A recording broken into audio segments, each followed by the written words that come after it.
Hey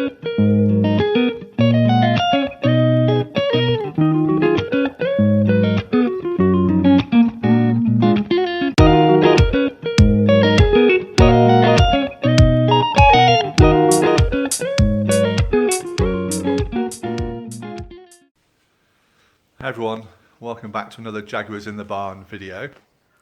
So I've not posted for a while. It's been Easter here, well, Easter everywhere. But I've had some time off work, so I've had a couple of weeks off from work. Being away in our camper van with the children, had a lovely time down in Devon, down in Woodlands. And I've had some projects going on at the house. I'm building a summer house for the wife for her birthday, so that's ongoing. We're having some other renovation work done. It's the property as well, windows and stuff like that. So I've kind of been busy, tied up with all that. So I'm off on night shifts at the moment. So this is my swing shift. So I'm probably a little bit tired. And I've not really got anything immediately to bring to you guys. It's just to catch up to say, hello, I'm still here. And I've just made an excuse to go for a drive today. We're going to go to the post office. I've got some documents to post relating to the Jaguar XF. So we'll get the car uncovered. There she is, look. And then we'll have a chat about the letters I've got to post. It's an interesting twist to the story of the XF. Hopefully, it's yet to be resolved. I'm literally posting off some documents, but we'll talk about it when I'm in the car. So let's get the car uncovered and then we'll go out for a drive. Stay with me.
Wow,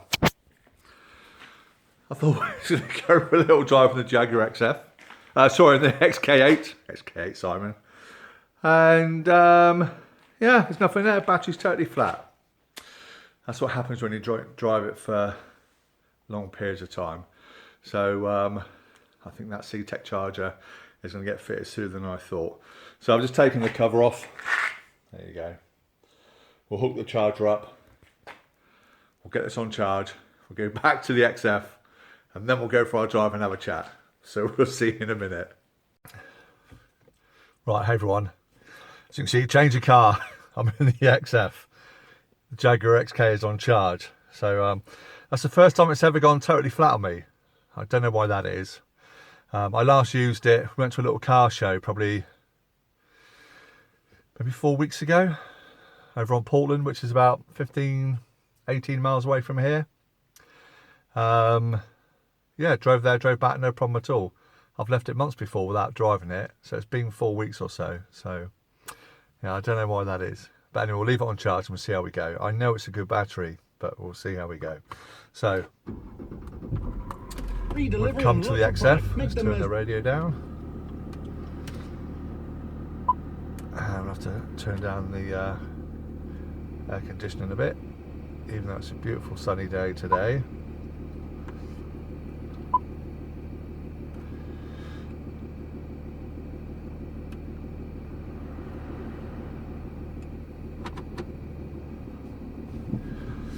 So let's go for a walk. Let's go for a drive. As you can see, you might see in the windows out the car. Got some chaps in at the moment. We're having some new windows fitted in the house. So yeah, I was on nights last night, finished, or got home about 7:15 this morning. They were here for 8 o'clock, which is good to see. So yeah, not much of a kip, but there we go. So right, what have I been up to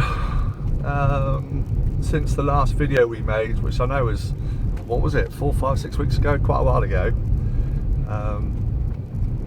So yeah, I've just been doing a lot of stuff about the house with the family. So we had a nice little holiday away, nice break. Let's do some work on my camper van to take it away.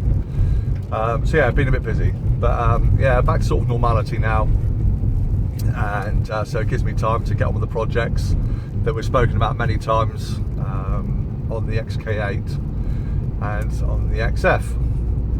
So yeah, on the XK8, list of things we got to do. So still got the fuel filter to do, which I've had for a little while now, but thanks to John T to the garage. Hi John, you're a legend, mate. So that showed us an awesome video on how to change the fuel filter, which you put out there a couple of weeks ago. So that's something I'll definitely be tackling. I hope you get your boot fixed soon, mate. Sorry, nightmare that was. But yeah, you'll just get it sorted, mate, I'm sure. So yeah, fuel filter to do. I want to do a full engine service, so oil filter, as in oil filter, air filter, coolant, check me brake fluid levels, and to check the actual, is viscosity the right word? I'm not sure for brake fluid, but I got a brake fluid tester, so we'll test it just to see how it is, because I can't imagine it's probably ever been changed. I've been doing a little bit of digging on the XK8 over the last few days. Actually, I pulled out its old service history books and just to see, you know, refresh my memory of the service history that it's had, and it was fully stamped up by Jaguar main dealer up until 2006 by the Grange Jaguar. It was in Hertfordshire way. So yeah, fully stamped up to 2006. And then it would appear it was then privately serviced up until about 2013. Then it had a spell off the road, and then it got back on the road again, I think 2017 for a year. Then it came off the road until I bought it last year. So it's had a fair few years off the road, so there will be gaps in the service history. But I emailed Jaguar at the Grange, and although it's changed ownership, they still go by the same company name, and they were very kind enough to print off the service history that they had for the car, and they forwarded it on to me, which matched my service book perfectly, mileages and all that sort of stuff. So that was brilliant. So that gives me a more complete picture of the service history that the car's had. But I think from 2006 until my ownership now, it's done maybe 1,000 miles, maybe 2,000 miles. It's not done much mileage at all, so which is good, and would, you know, it's testament to the condition of how it runs when the battery's in good order. So I'm very pleased with that. Similarly, I've been doing some look into the Jaguar XF, because when I got the Jaguar XF, the owner promised to forward the service books on to me, and they've never arrived. So I did the same thing a few weeks ago now, and in the back window of this car is the Jaguar main dealer sticker, and so I emailed those. I've got a bike in front of me and a lorry coming. So I emailed them, and just to say, you know, would you be kind enough to help me with my service documents? I give them the chassis number and the VIN code and my registration number. And they kindly emailed me my full service history report, which luckily takes it from new through the main dealer franchise all the way to 2018. So I was well chuffed with that, because that backs up what the previous owner had told me about its service history. So I know that it's got service history main dealer for the first at least 7 years of its life.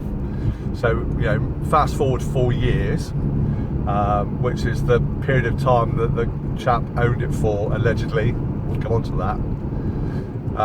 Where I bought it, and the service history sort of stops. I got a bit of paperwork for MOTs and stuff like that. So what I decided to do is to do a bit of investigation work around the car, and I found a sticker on this car for the cam belt timing chains being replaced by a company or a garage in Portsmouth with their name and the mileage that it was done. So I did a bit of online searching. I found the garage, and the garage had a Facebook page, and lo and behold, their Facebook page actually has my Jaguar within its page having the cam belts replaced, all photographed and documented, and they're advertising their business to say, look, we can do cam belts on Jaguars. So that all ties in. However, I messaged them to see if I could have a copy of the service that was carried out on it. So, you know, a copy of the service records just to print off with no personal details included. I made that perfectly clear. And I've never had a response back. So that's a bit disappointing. And I'll say that was over 4 weeks ago, I guess. So that's a shame. I did a similar thing with the XK8 yesterday. I looked at the MOT history for that, and with that MOT history, which I printed off from the DVLA website, so there's no problem. It shows, you know, all you need to do on the DVLA website is to put the vehicle's registration number in, and it will give you its full MOT history.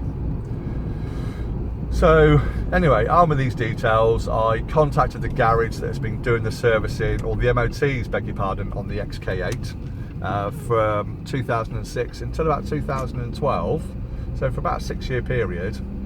And unfortunately they emailed me back citing GDPR, which is the data protection regulations in this country. They've all changed over recent years, and they're basically telling me that it contains sensitive information about the previous owner, so they're not prepared to issue it to me, and they're within their rights to do that. It's a bit disappointing because they could have redacted any personal information, but hey, you know, that's up to them, and I'm not going to push the issue. So anyway, I'll see if I can go there or find it out through another avenue.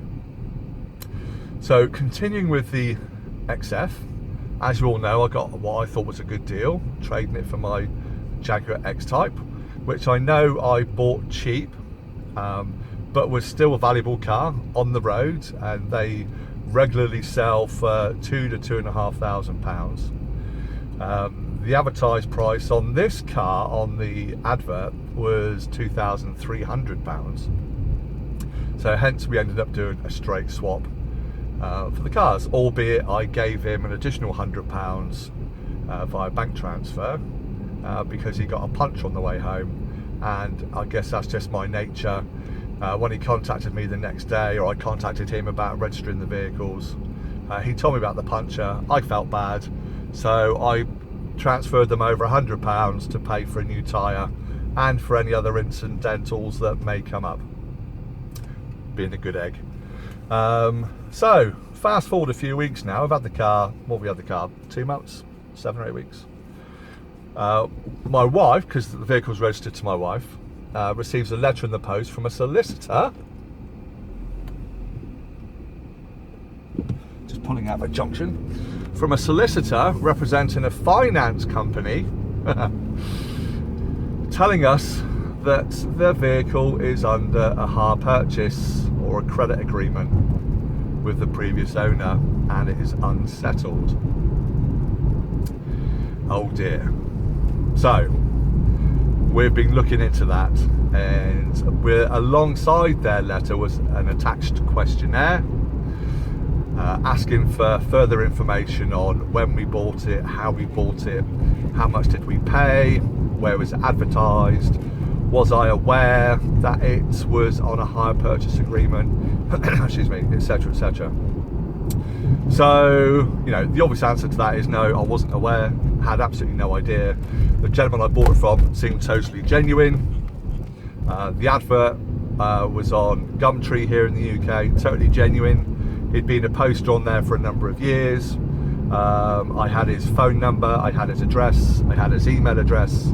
I had absolutely no reason to doubt its authenticity. What I did do is I did a basic check on the car through an app called My Car Check, which gives me information on valuations, MOT history, tax rates, and other information like that. Now, for a small fee, you can find out apparently if the vehicle has any finance outstanding and also any insurance claims. Now, what I did do, which is a bit of a cheat around, I knew the vehicle had some body damage because it was clear in the pictures and we'd conversed through the Gumtree messaging service and text. So I was aware of the body damage. He assured me that it wasn't recorded on any insurance database. And so what you can do, I won't say the company name, but you can go onto an online vehicle selling site. You put in the vehicle details as though you were the seller of the vehicle, and it will come back automatically and give you details if there is any insurance claims against the vehicle. So what would have been a Cat C or a Cat D, or now Cat N or Cat S, will automatically come up on the page if you're trying to sell the vehicle. So I did do that before I bought the vehicle, and it showed no claims against the vehicle, so I was happy with that. I did note when I checked its MOT history that the V5 was changed recently in the last few months.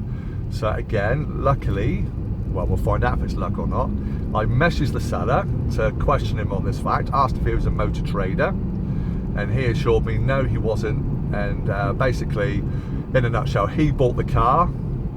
He then got himself a job building, so he transferred this vehicle, being a beautiful Jag, into his partner's name, used her vehicle for work for a period of time, and then he transferred it back into his name again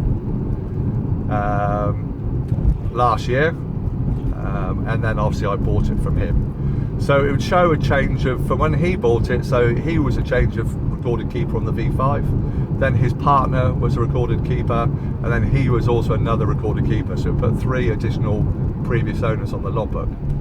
Now, on the V5s here in the UK, which is our registration document, our titles, it always used to give you the previous owner's details on your new V5. So it would show their name and address. But now, for some reason, probably to do with data protection, they don't give you that information any longer. So although the V5 come through to us no problem, it's all registered in my wife's name at our home address, it doesn't give me the address of the previous owner. And so what this solicitor's letter is saying, that obviously we've bought a vehicle that the owner had no right to sell. So, and then they give you the little threatening sentence at the end to say that, you know, I may be liable for purchasing a vehicle and subject to further costs, etc. As far as I can see, I've been to the Citizens Advice Bureau and read some excellent information out there online of this particular scenario, and they can't do that. I mean, what they could do is to take the vehicle from me, to settle the outstanding finance on the previous vendor, which is completely unfair in my opinion. However, there is a few checklists that they can do to show if I would have what they class as good title. Now, it's up to the legal firm to prove that I bought the vehicle unfairly, illegally, not in good faith, and that they have ownership of the vehicle, and so they have to prove that I have done something wrong. So basically this checklist is, did I buy the car honestly? Yes, I did. Was the car advertised? Yeah, yes, it was. Did I seek proof of ownership? Yes, I did. And a few other things. And the only thing on there, so if you pass all that criteria, apparently you're entitled to what they class as good title, which means hopefully there's nothing they would be able to do with me and the vehicle, and they would have to continue with the previous vendor or the previous owner. But still, it's very stressing. My wife's really stressed out, as you can imagine, thinking the car's going to be taken away, we're going to go to court, etc, etc. So what they've done, as I said earlier on, they attached a questionnaire to their covering letter. So we've completed the questionnaire. Luckily I had all of the previous owner's details, like I say, name, address, phone number and email. But because I traded my Jaguar X-Type with them, he asked me to register that in his partner's name. Excuse me. I also have the name and address and bank details of his partner. So, and I've been asked to provide all of that. So I've been printing off documents. So I've printed off all of the advert from Gumtree, all the pictures, all the writing, all of the Gumtree messages between me and the previous owner, all of the text messages between me and the previous owner, including after purchasing the vehicle, because we registered the vehicles online the following day. So I've got his partner's details, and so I'm able to provide all of that to the solicitor representing the finance company. So I'm on my way now to the post office to send that back to them to hopefully try and resolve this quite quickly. Now, hopefully, I can prove good title to the car, and this will be the end of the story. If I can't prove good title to the car, or they can prove that I don't have good title to the car, there is the chance they could take the vehicle from me and return it to the finance company so they can clear the settlement figure on the car. So, what am I going to do? Literally, I can't do anything, you know, until they receive this questionnaire. And I've also written a covering letter, putting my, you know, point of view across as well. I was very fortunate that I screenshotted all the advert at the time that it was placed. I screenshotted all of our messages. I do that with every car that I buy, just because you never know. And in this case, and I literally genuinely have had somewhere between, I don't know, 150 and 200 cars. I've had a lot of cars, and I do it with every one. And this is the first one that's sort of bitten me. So we will see. And obviously, since having the car, we've put money into it. So, you know, having to get the car through the MOT and doing the windows and the tyres and the suspension, the brakes, let alone, you know, luckily I've not started on the bodywork yet, because that would be another, you know, investment. So here we are at my destination. I'm just going to park and switch off. So there we go. Watch this space. I really don't know what's going to happen. If any of you out there have been in a similar situation, please give me your advice and guidance. I'm trying not to worry about it. Worrying solves nothing. It's not going to change the scenario or what's happening. All I can do is, you know, face it head on and hopefully get the resolution in our favour. But we will see. So check back. As soon as I hear anything else, I will update you.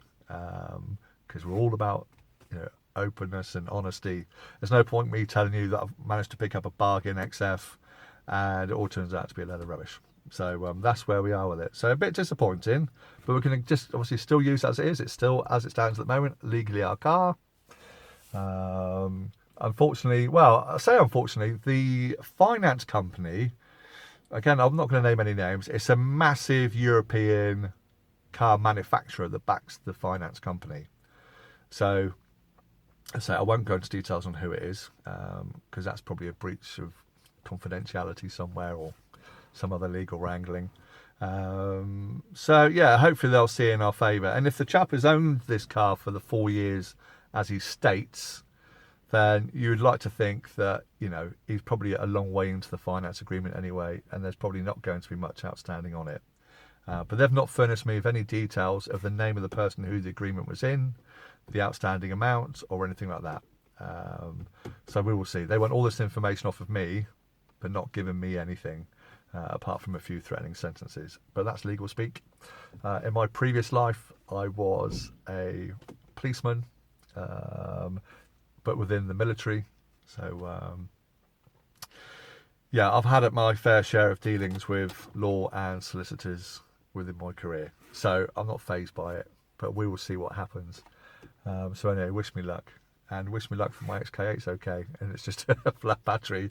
Again, if I've got any further issues with that, I'll post a short video and tell you. So there we go. Hopefully the next time I post, it'll be a positive video of me actually achieving something and building something on one of the cars, repairing something or whatever. But yeah, there's lots to do. I think what I need to do is to sit down, collect my thoughts and write a list of things that I need to do in order. Because normally I'll just wake up and think, right, children are at school, wife's at work, what am I going to do? And I'll just find something to do. So I need to maybe categorise it a bit. So yeah, we'll see. The only thing I have done on the XF since I last posted is I've put on the new indicators on the door mirrors. Now, it was a really quick, easy job. There's loads of videos online about people doing a similar thing. I know Owen DR Module, they've just done it on their new Ford, I think it was. So he's done a good video on that, so I don't need to put another one out there. So yeah, but it looks awesome. I've gone for the smoked ones, so they're nice and dark until the indicators come on, and then they like Knight Rider, not the LEDs, for those that are old enough to remember Knight Rider. So there we go. So enough waffling, Simon. So I'll leave it there. Thanks so much for watching my video, my ramblings on. I really do appreciate it. Please, if you're enjoying it, like, subscribe, share, hit the notification icon and everything else. So thanks so much again to everybody that's watching and following my madness. I hope you're appreciating what I'm doing. But if you'd like to see anything in particular, please let me know. If there's something you want to see me do on my car, let me know, and I'll see if I can accommodate you. But that's it for now, everybody. Take care, stay safe, and we'll speak again soon. Cheers all, bye.